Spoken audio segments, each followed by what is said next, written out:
बहुत समय पहले समुद्र के किनारे बसे एक छोटे से राज्य की राजकुमारी संध्या अपनी बुद्धिमानी और साहस के लिए जानी जाती थी। उसकी सबसे खास चीज थी एक चमचमाती तलवार जो उसे मां ने दी थी। वो तलवार सिर्फ देखने में सुंदर नहीं थी, बल्कि उसमें कुछ खास शक्तियां थीं। लेकिन उसकी असली शक्ति क्या थी, ये कोई नहीं जानता था। एक दिन राज्य के पास के गांव में एक बूढ़ा मछुआरा दौड़ता हुआ महल आया। वह हांफते हुए बोला, राजकुमारी जी, समुद्र के नीचे से अजीब सी रोशनी आ रही है। ऐसा लगता है जैसे वहां कुछ छुपा हो।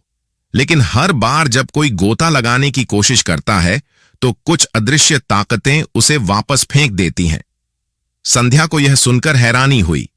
उसने सोचा, क्या यह रोशनी किसी खजाने की निशानी है या फिर कोई जाल? लेकिन उसे यह भी लगा कि अगर वह खुद नहीं जाएगी तो सच्चाई सामने नहीं आ पाएगी। अगले दिन संध्या अपनी तलवार लेकर समुद्र के किनारे पहुंची। जैसे ही उसने पानी में झांका, उसे गहरे में चमकती नीली रोशनी दिखी। बिना एक पल गंवाए वह एक छोटी नाव में बैठकर वहां पहुंची। लेकिन जैसे ही उसने गोता लगाया, अजीब चीजें होने लगीं। पानी के अंदर की आवाजें बदल गईं। उसे लगा जैसे कोई उसे अपने पास बुला रहा हो।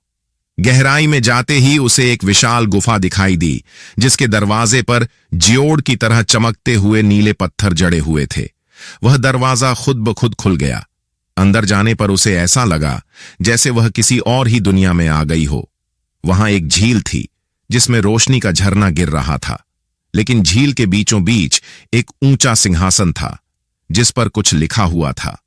संध्या जब पास गई तो उसे एहसास हुआ कि सिंहासन पर बैठने के लिए कुछ परीक्षण देने होंगे। अचानक उसकी तलवार खुद ब खुद चमकने लगी और सिंहासन से एक आवाज आई, तुम कौन हो और क्या तुम तैयार हो ये सच जानने के लिए?